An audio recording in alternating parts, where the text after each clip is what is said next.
找青春，小子，根本都不知道你在说什么，管他干什么，一个穷小子在这里胡言乱语的。众人根本都没有将叶凡放在眼里，或许在他们看起来，叶凡如此瘦弱的一个高中生，似乎根本不能对他们做什么。但叶凡救人心切，也顾不得那么多了，咏春拳一出，直接落在了其中一人的脑袋上。那人直接倒在地上，额头上还在不断的流血。这一幕更是让周围的那些人一阵触动。这个小子居然敢动手，特么的，活得不耐烦了吧？就是我们大家一起上，弄死这个小家伙！周围那些人纷纷聚集起来，对于叶凡，所有人全都如临大敌。让叶凡如此拼命，不光是因为那个系统任务，也不光是因为周丽香是叶凡的老师，而是因为每一个屌丝的心中都有着一个看似不可能完成的事。叶凡被他所惦记上的女人，也只能他惦记，其他人想要打他们的主意就是不行。几分钟之后，之前还非常嚣张的那些人，此时全都躺在地上呻吟着，他们没有一个人是叶凡的对手。而宾馆最角落的房间内，一名身穿黑色西装的青年，此时正掏出手机，对着眼前那绝色尤物全方位的拍摄着，他的脸上流露出一丝淫荡的笑。哈哈，极品！青年不忘说了一句。青年叫做秦英，是苍狼帮帮主苍狼的亲侄子，在这一带可谓是无恶不作。这天来到酒吧里面准备猎艳，恰好发现了正在那里喝闷酒的周丽香。秦英哪里遇到过这么极品的美人，当下就用手段将周丽香迷倒，然后带到了宾馆。哈哈，美人，你的肌肤如玉一般嫩滑呀！秦英轻轻地抚摸着周丽香的手臂，脸上带着贪婪的目光。你的男朋友也太不懂得珍惜了，这么漂亮的美人居然还会出轨。不过你放心，我会好好疼爱你的。说着，脸上的那一丝笑容变得更加的阴冷起来，随后慢慢的低下了头，准备褪去周丽香身上的衣衫。正当他准备这么做的时候，原本紧闭的房门忽然传来砰的一声，被一脚踹开了。迎面走过来一位17、18岁少年模样的人，这人不是别人，正是叶凡。而叶凡这一次来这里的主要目的，就是为了救周丽香。刚进入房间内，叶凡一眼就能看到躺在那里的周丽香。只见周丽香浑身发烫，还在那里不停地褪去自己身上的衣服。而秦英的手中还拿着手机，摄像的按键还是开着的，这更加让叶凡愤怒。居然敢偷拍自己心仪的女神，简直就是在找死！叶凡在心中说道。怎么了？看上了吗？秦英伸手指了指床上的周丽香说道。看上的话，咱们可以一起上啊，看到没有，这妞多极品啊！说着，秦英的眼眸中更是流露出了贪婪的目光。见到叶凡并没有动弹，他认为已经打动了叶凡。至于叶凡呢，看着眼前那个梦寐以求的女神，陷入就躺在那里，他的眼神迷离着，看起来很痛苦的样子。别再犹豫了，你看他啊，快忍不住了，不如咱们帮他解脱吧。秦英很无耻地对着叶凡说着。有这么一刹那，叶凡不可否认自己也被秦英的话语所打动了，但是现在叶凡清醒过来了。哼，现在给你一个机会，马上给我滚！叶凡伸手指了指眼前的秦英说道。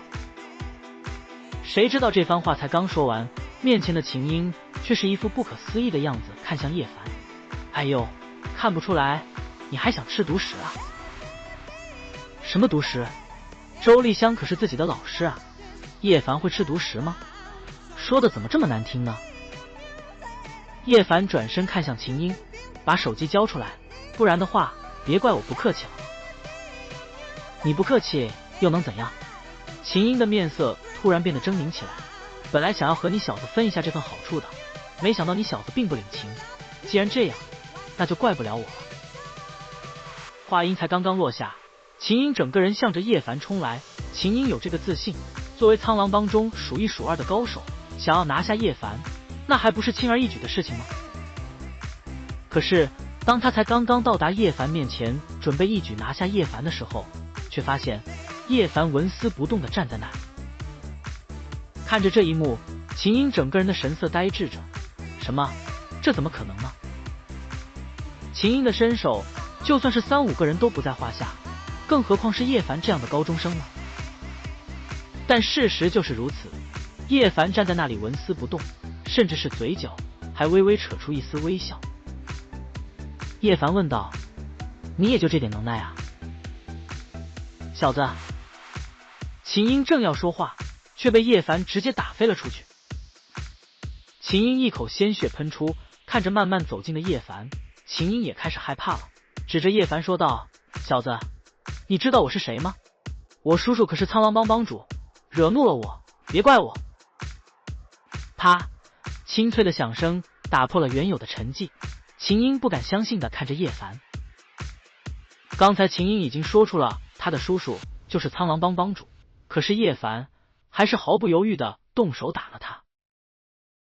这只能说明一件事，那就是叶凡丝毫都不在乎苍狼帮，他到底是什么人？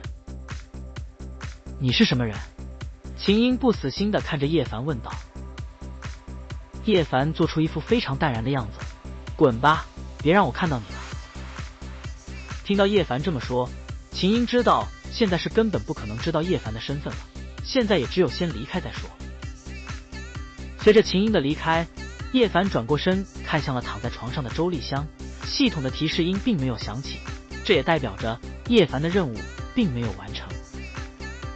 但是看到周丽香非常痛苦的样子，作为他的爱慕者，叶凡的心中也有些隐隐作痛。系统，我该怎么做才能让周丽香老师缓解痛处？叶凡随之问道。系统迟疑了一会，随之对着叶凡说道：“使用系统的力量，可以轻而易举地办到。只是什么？”叶凡打破砂锅问到底的样子说道：“只是宿主要承担相应的后果，这个后果很有可能会非常严重。”系统还是第一次如此严肃地说道：“后果会非常严重。”现在叶凡也没时间去管这些了，只要能帮周丽香救醒，那什么都无所谓了。确定要使用系统的力量吗？系统再次问道。叶凡很是无语的样子。确定？而且你已经问过我800多遍了，还能有什么后果？我全都承担了，行不行？好吧，系统正在运行，周丽香老师将会在10秒钟之后苏醒，不过相应的后果，希望宿主能有个心理准备。系统再次不厌其烦地说着。后果还能有什么样的后果？叶凡在那里想着，顶多就是起来给叶凡一巴掌而已，还能怎么样？就在叶凡还在想着的时候，10秒钟的时间很快就到了。周丽香缓缓地张开了眼睛，对于周围的一切，她都显得有些陌生。她只是记得自己喝醉了，然后之后的事情，她就全都不记得了。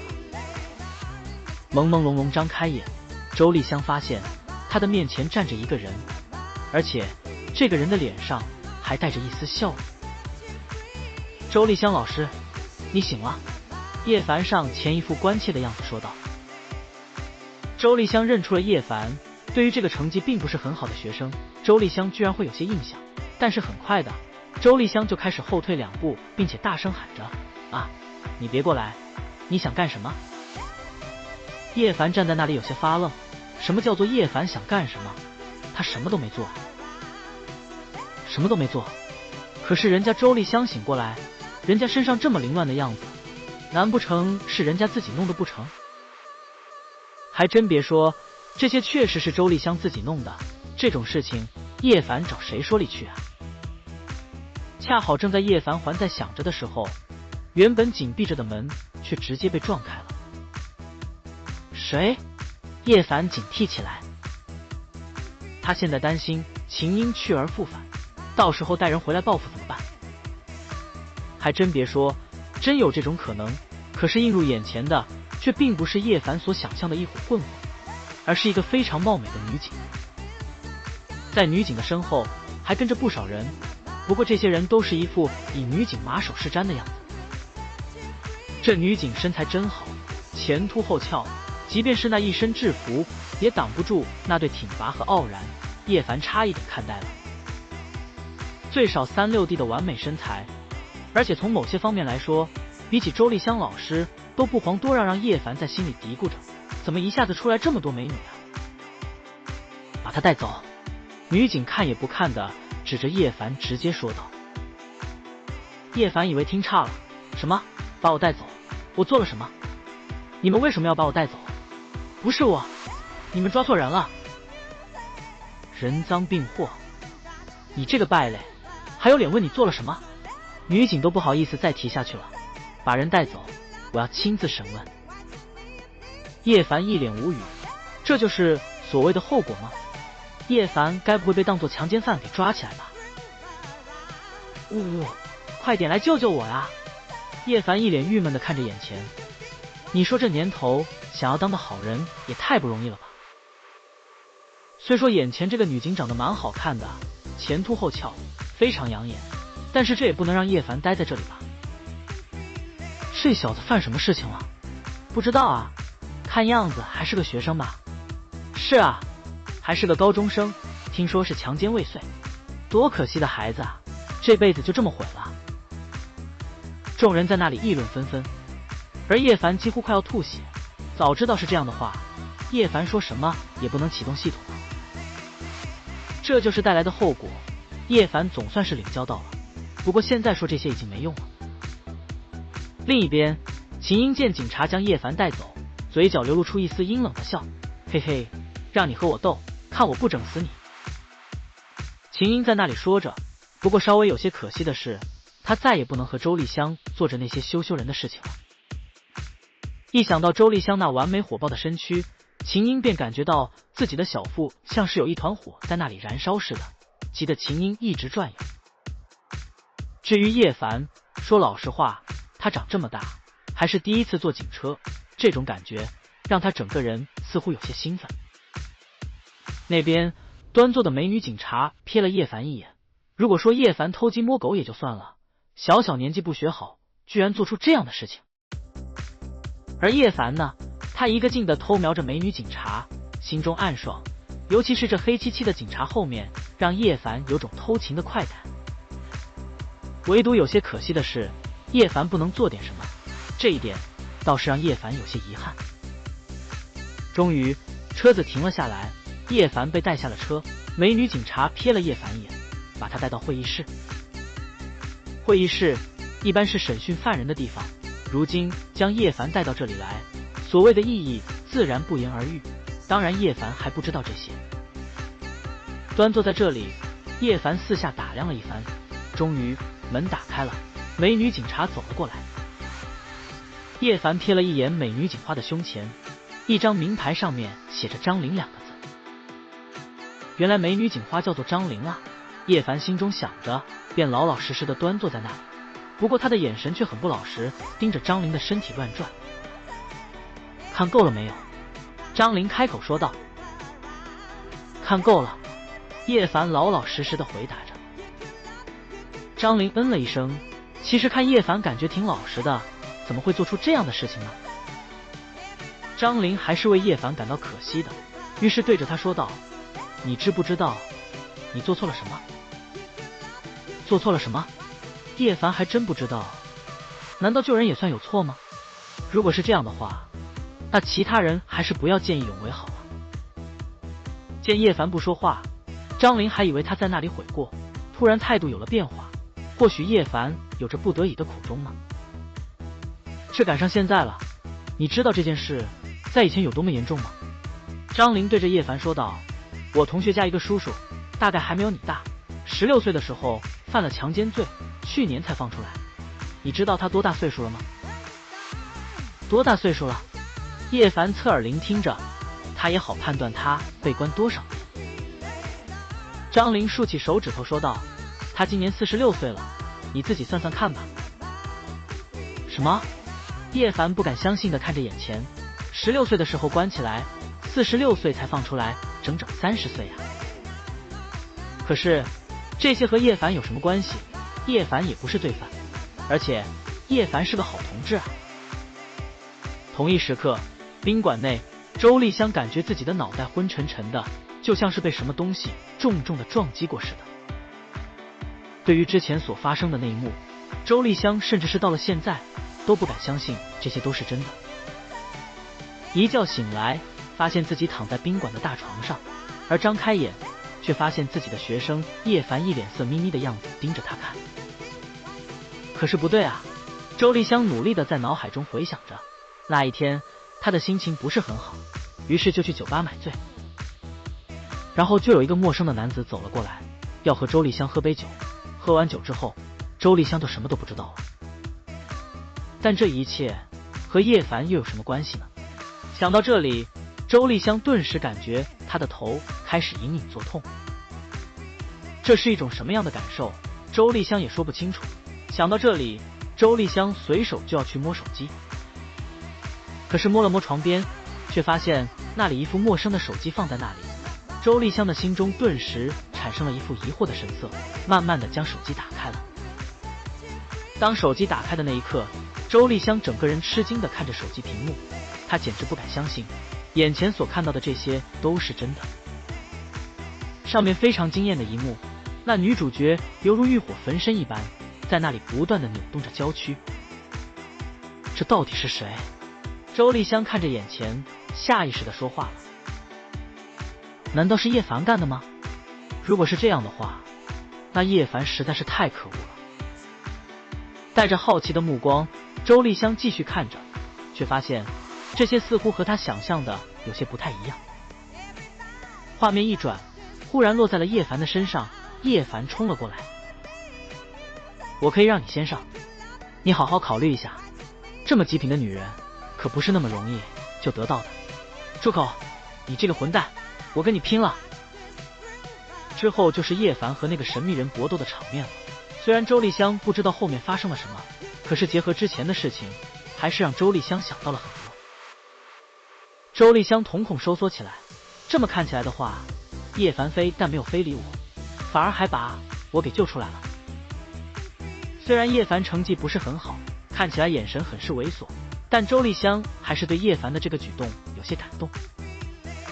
为了他甘心和坏人搏斗，从坏人的手中把周丽香救了出来，而周丽香还在责怪他，实在太不应该了。现在叶凡应该被抓起来了吧？不行，我要马上把他救出来。周丽香在那里自言自语地说道。说着，周丽香起身收拾着，找了一件衣服快速地穿好了，随后打了一辆出租车向着警察局而去。至于警察局那边，张琳一脸无语地看着眼前的叶凡，他都不知道该怎么办好了。本来以为叶凡会老老实实交代的，可是再看叶凡呢，却不痛不痒地说了一些无关紧要的东西。如果是这样也就算了，叶凡还在那里一个劲地问张琳一些私密的东西，弄得他都有些无语了。锦花姐姐，你的电话号码是多少啊？我觉得你说的很有道理。叶凡色眯眯地盯着张琳说道。你的这番话让我醍醐灌顶，我实在太感动了。感动？感动你妹啊！感动？你这倒是感动了。张琳无语了，他和叶凡到底谁是警察，谁是罪犯啊？其实叶凡想得蛮清楚的，不知道这是福还是祸，索性一口气把自己寻常想说的话说出来。如果叶凡就这么死了的话，这些话不说出来不是非常可惜吗？所以这次一定要一个劲说个够本。反正如果真的和张琳所说的那样，等到叶凡出来的话，没准都48岁了，那时候叶凡不是要郁闷死啊？够了，别再说了。张琳也很生气，他只是说他有个同学的亲戚，再说那是什么年代，现在是什么年代，就算真的关起来也不会关30多年吧。叶凡一脸茫然地看着张琳，锦花姐姐，你怎么了？就在叶凡还在问着的时候，脑海中系统的提示音忽然响了起来，宿主有系统任务，请注意查看。叶凡一脸郁闷，什么？又有系统任务？到底是什么任务啊？当打开系统的那一刹那，叶凡简直想要骂人，又抬起头看了一眼面前的张琳，叶凡感觉无比的蛋疼。因为这个任务在叶凡看起来根本都不可能完成的嘛。而且这个任务还是和眼前的张玲有关的。打开任务栏，只见上面赫然写着宿主任务：亲美女警花张玲一次，任务奖励生活技能提升至成熟级。切，不过就是把生活技能提升到成熟级而已，这也没什么了不起的吧。叶凡看了看自己的生活技能，除了一个刚刚得到的厨艺之外，其他什么都没有了。但是想要亲一下眼前的张玲，这看起来根本就是不可能的事情。叶凡要因此放弃吗？忽然的，叶凡像是鼓足勇气对着张玲说道：“美女警花，敢不敢和我打一个赌啊？”打赌？打赌什么？张玲一副好奇的样子问着。他也知道叶凡是在这里折腾了，不过叶凡也折腾不了多长时间。张玲还是决定在叶凡还自由的这个阶段好好哄哄他。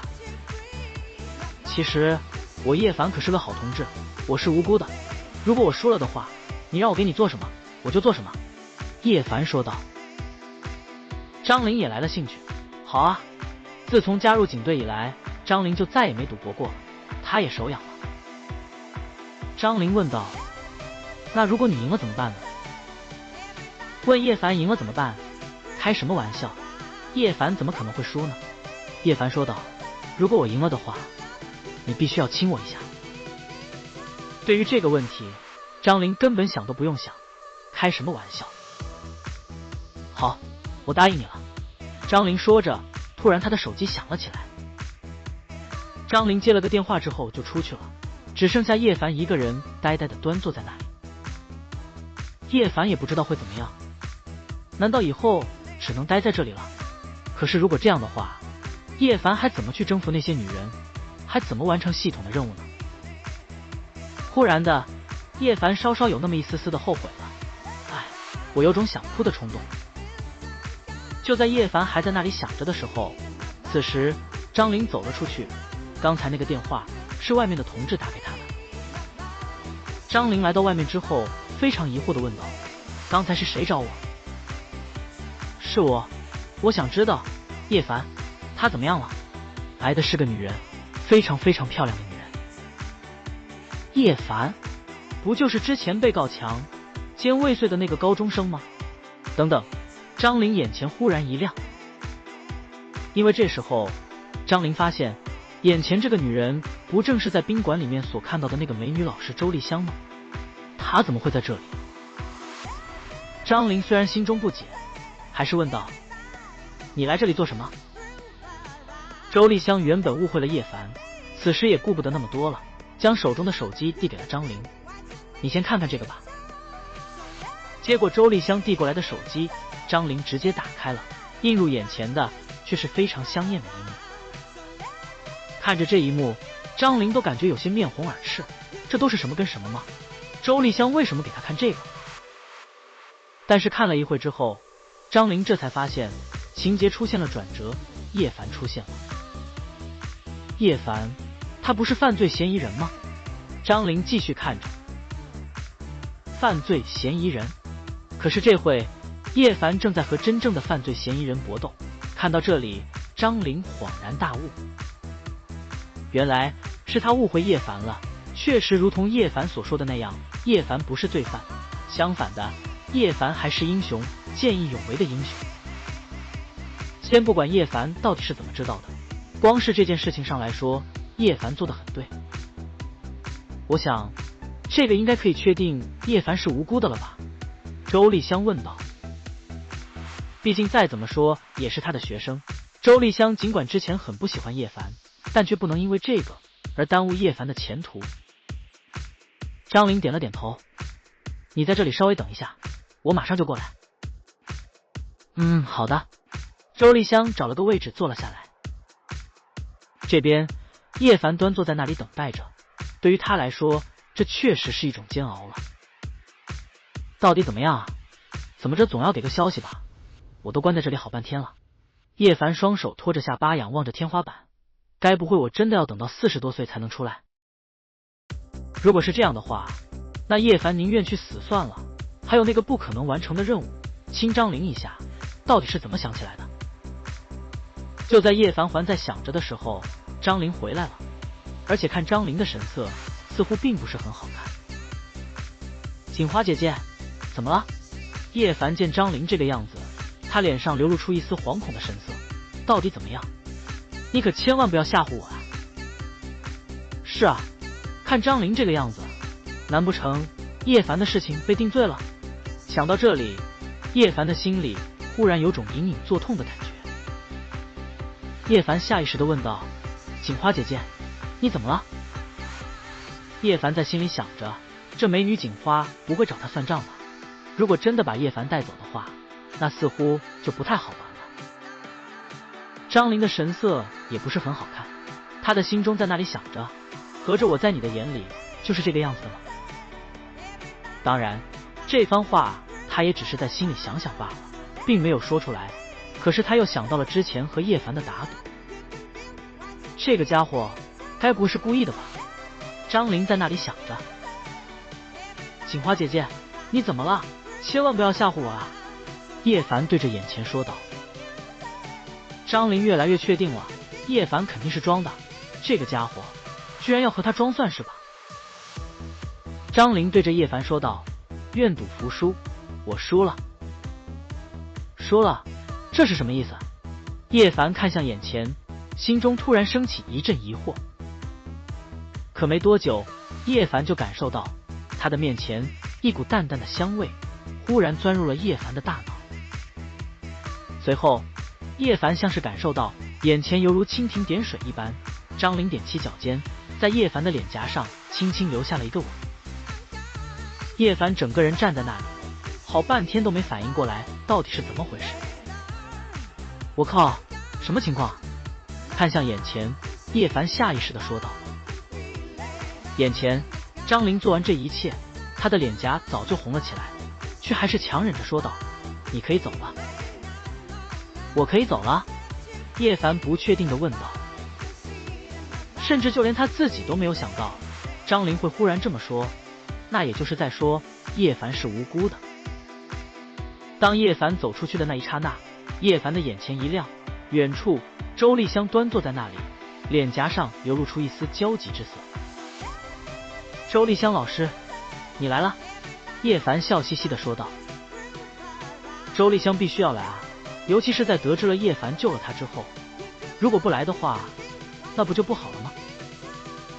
恰好这个时候，叶凡的脑海系统的提示音响起，恭喜宿主完成任务，奖励生活技能厨艺提升至成熟期。哈哈，叶凡心情大好，厨艺提升到成熟期，至少也是4星级大厨的实力了呀。真没想到幸福来得这么突然，叶凡提议道：“周丽香老师，谢谢你，我请你吃饭吧。”算了，还是我请你好了。周丽香说道。叶凡想了想，他现在也没什么钱，真的要请周丽香老师的话，叶凡能请什么呢？于是也就任由周丽香了。跟着周丽香一起来到一家大排档端坐好之后，叶凡就在那里开始等待着。周丽香老师，我好高兴啊，居然能够和你这种大美女一起吃饭。叶凡兴奋地说道。听到叶凡这么说，周丽香的心里也很高兴，原本心中那些不开心的东西全都在那里被一扫而空。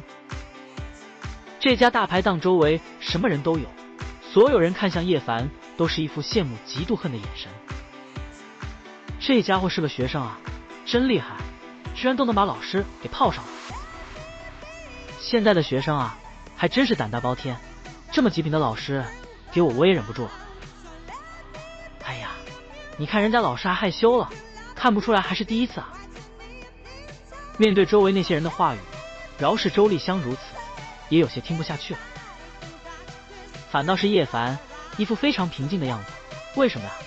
因为他本来就是屌丝啊，屌丝逆袭的场面他在脑海中想到过很多次了，如今终于可以实现了，他如何不高兴呢？菜很快就上了。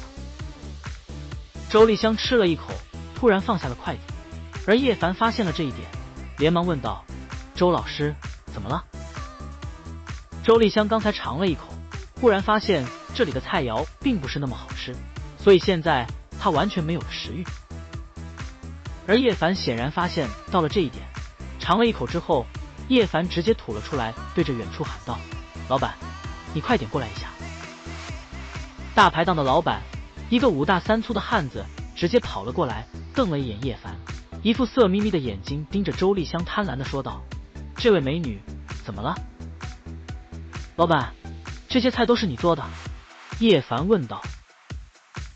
眼前这位老板很是诧异：“是啊，这些菜确实是他做的呀，难不成非常好吃吗？”“你做的菜也太难吃了。”叶凡对着大排档老板直接说了出来。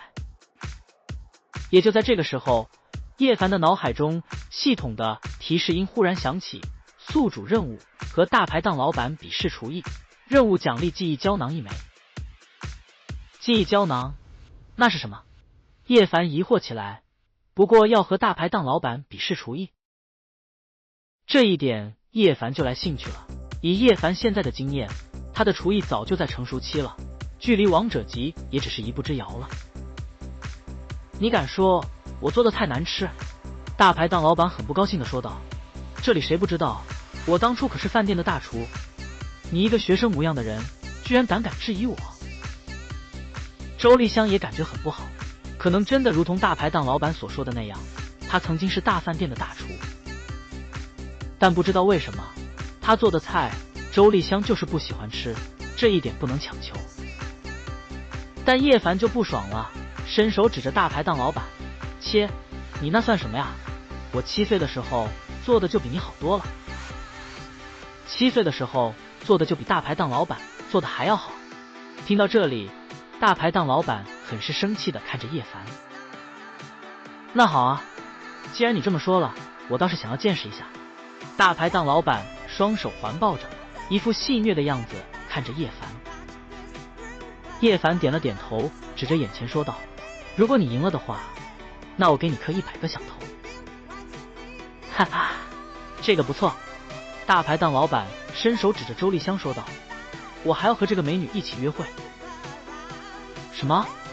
还要和周丽香一起约会？这怎么可以？叶凡断然是不会同意的。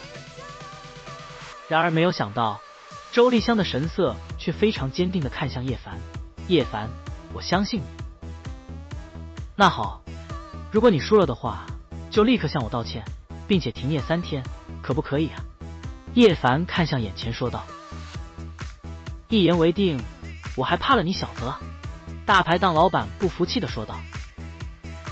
大排档的老板一脸唏嘘地看着叶凡：“切，我倒是想要看看你会做出什么样的菜来。”不光是大排档的老板，很多人都是一副期待的样子看着眼前，到底会怎么着？快点，速度点！我说，你倒是快点啊，怎么站在那里不动弹了？是不是不行啊？看你这个样子，肯定是不行了，速度就不能再稍微快点吗？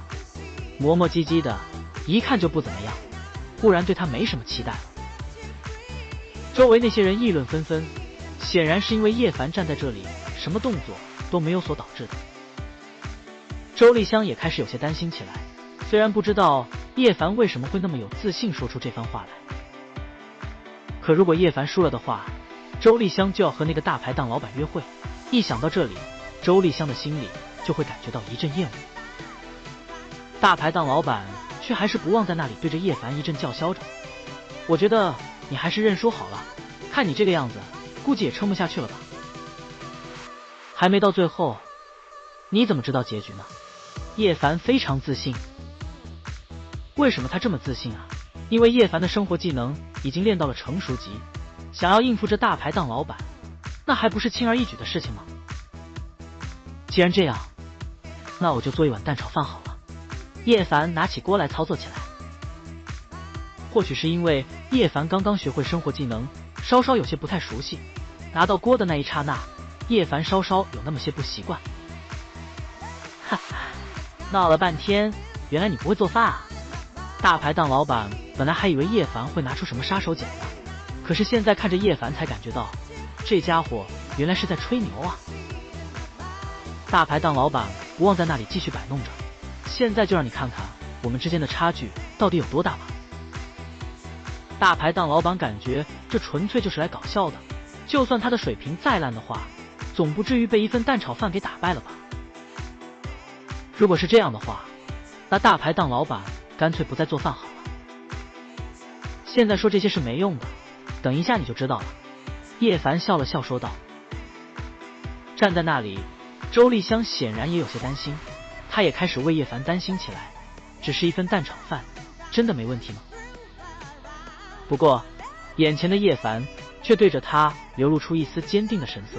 周丽香老师，你就放心好了，没问题的。可是，周丽香开了开口，准备继续说话。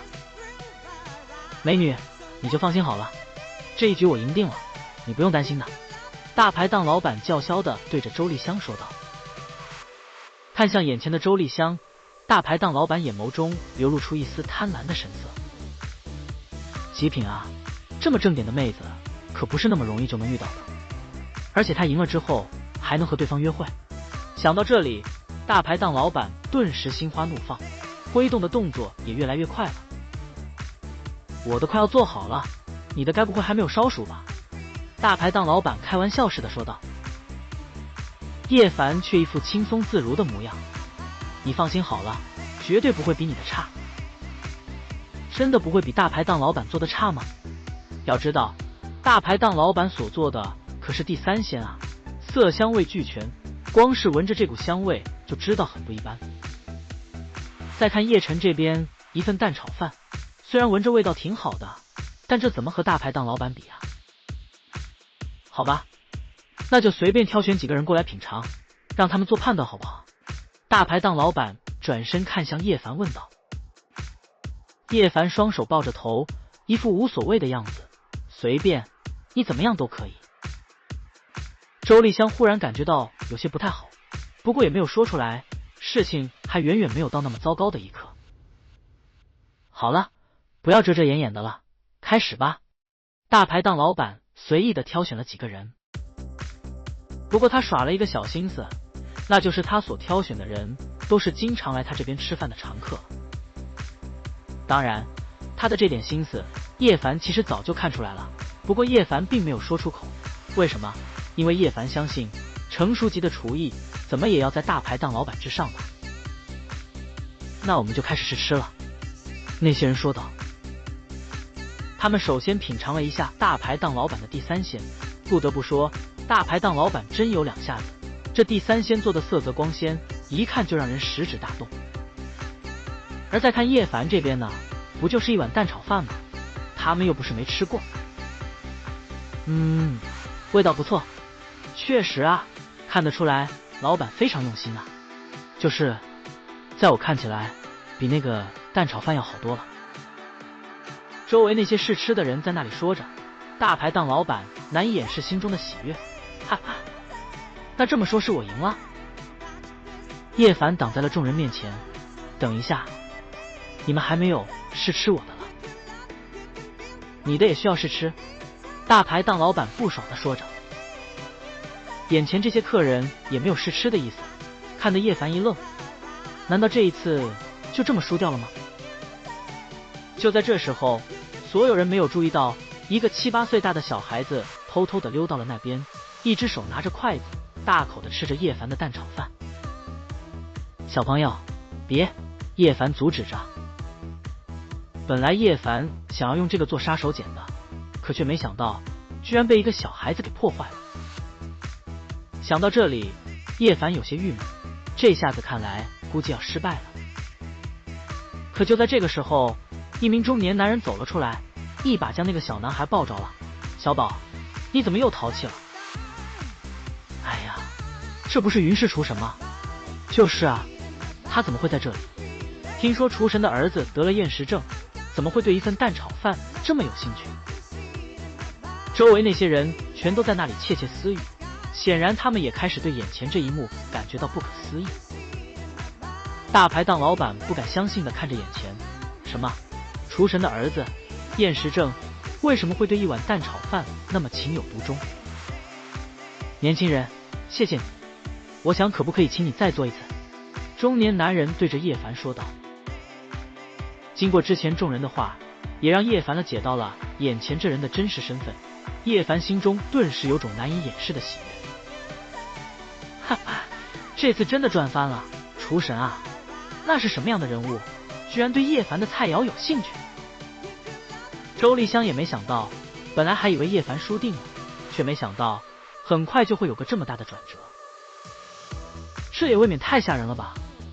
云氏厨神啊！众人继续在那里看着，叶凡也木讷的点头。